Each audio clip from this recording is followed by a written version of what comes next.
Assalamualaikum warahmatullahi wabarakatuh. Jumpa lagi di channel Naya Musa. Kali ini saya akan mengungkap rahasia bagaimana caranya melahirkan anak yang cerdas. Apakah anak yang cerdas itu dilahirkan secara kebetulan, dilahirkan begitu saja? Apakah ada usahanya? Kita simak penjelasan di channel ini.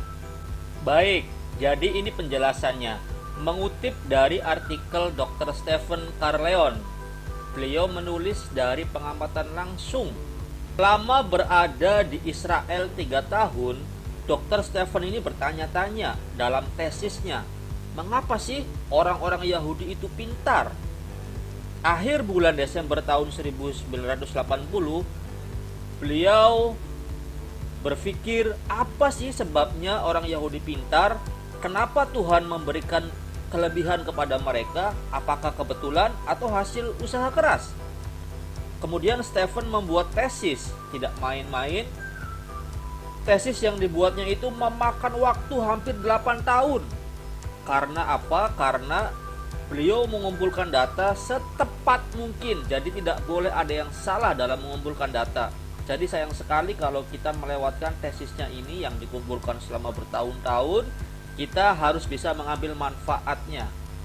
Baik, kita bedah hasil tesis Dr. Stephen ini, mengapa orang Yahudi melahirkan anak yang cerdas. Dan cara ini bisa kita tiru ketika istri kita hamil nanti. Yang pertama, saat hamil, hal pertama yang dilakukan oleh wanita yang sedang hamil adalah senantiasa mengerjakan soal matematika bersama suami.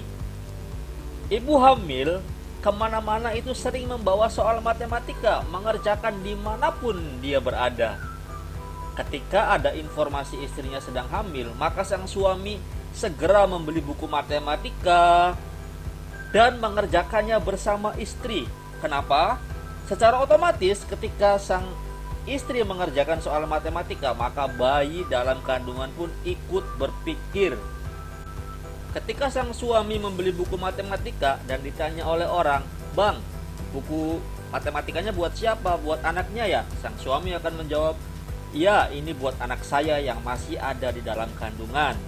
Saya sedang melatih otaknya dan semoga ia menjadi jenius." Kebiasaan mengerjakan soal matematika membantu fungsi kerja otak pada bayi.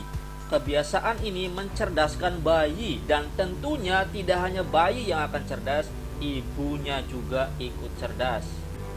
Yang kedua adalah mendengarkan musik. Musik di sini adalah musik klasik, instrumen, di mana akan meningkatkan kecerdasan anak. Mendengarkan musik klasik dapat merangkai indera pendengaran janin.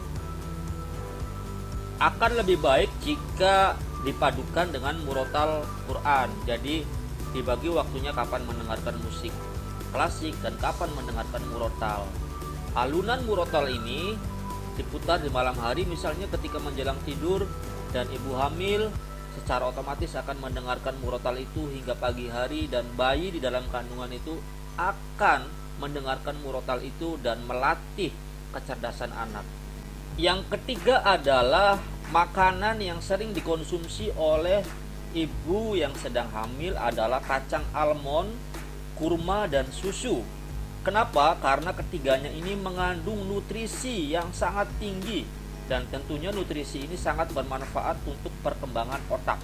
Kemudian wanita hamil ini ketika makan buah seharusnya itu sebelum makan pokok, artinya sebelum makan nasi, wanita hamil dianjurkan untuk makan buah terlebih dahulu. Buah dikonsumsi 20 menit sebelum makan. Setelah itu baru makan nasi. Kenapa? Agar nutrisi dalam buah ini terserap dengan baik. Jika buah dimakan setelah makan nasi, maka buah itu cenderung akan busuk di dalam pencernaan dan tentunya akan membuat ngantuk ibu hamil. Nanti bawaannya tidur terus. Yang keempat adalah menghindari asap rokok. Ibu hamil harus menghindari asap rokok karena jelas mengganggu pertumbuhan otak janin selama di dalam kandungan. Orang Yahudi yang merokok akan spontan mematikan rokoknya ketika berdekatan dengan ibu hamil. Mereka memprioritaskan kesehatan ibu hamil agar bisa melahirkan anak yang cerdas.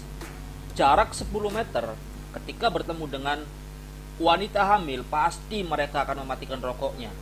Ini yang menarik, bila ada istri yang sedang hamil sedangkan suaminya adalah perokok aktif, maka sang suami akan berhenti total selama istri mengandung. Suami akan merokok lagi bila anaknya sudah lahir dan menginjak usia 7 tahun. Jadi bayi di dalam kandungan, sang ibu tidak menghirup udara rokok selama di dalam kandungan dan ketika lahir sampai menjelang umur 7 tahun. Dan ini yang paling menarik, tidak akan ditemukan orang-orang yang merokok di dalam kendaraan umum seperti di taksi, kereta api, di bus, walaupun kelas ekonomi. Khawatir ketika merokok di tempat-tempat umum itu mereka menemui wanita yang sedang hamil. Jadi mereka betul-betul hati-hati dalam merokok, takut asapnya itu kena wanita hamil dan nantinya tidak melahirkan anak yang cerdas. Apabila ada tamu yang diundang oleh orang-orang Yahudi kemudian makan di rumah orang Yahudi, ketika tamu itu merokok, maka orang Yahudi, sang pemilik rumah itu langsung mengeluarkan orang tersebut tanpa basa-basi, keluar dari rumah ini, rokoknya di luar rumah.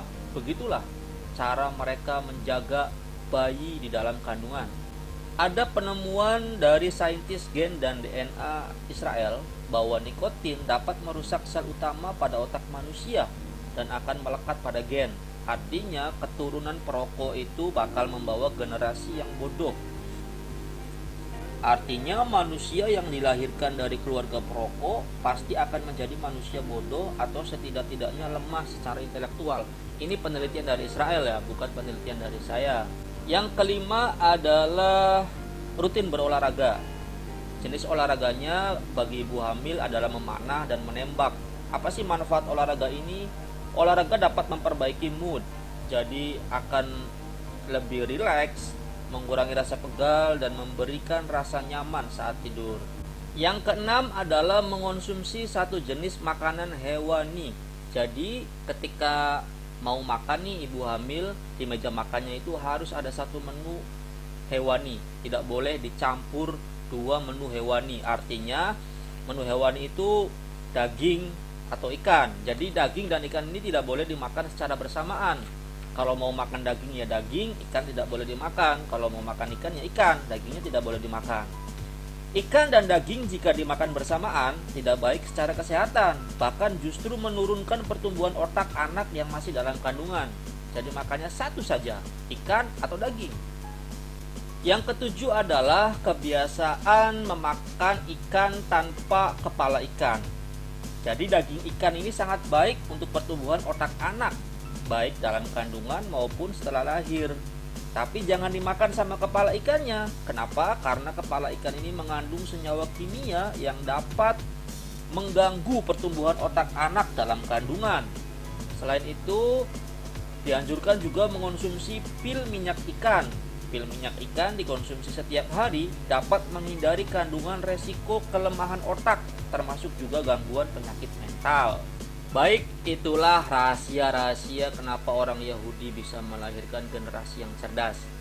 Bisa kita tiru yang baik-baiknya, kita ambil pelajarannya dan kita praktekkan bagaimana caranya melahirkan anak dan keturunan yang cerdas. Penelitian Dr. Stephen ini memberikan kesimpulan bahwa melahirkan anak yang cerdas, melahirkan keturunan yang cerdas adalah suatu kewajiban, keharusan, tapi membutuhkan proses yang berkelanjutan.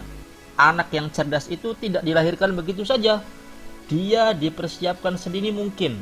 Dipersiapkan sejak anak tersebut masih menjadi janin, masih di dalam perut seorang ibu. Saya doakan semoga teman-teman bisa melahirkan anak yang cerdas. Selamat mencoba rahasia-rahasianya. Akhir kata saya ucapkan wassalamualaikum warahmatullahi wabarakatuh.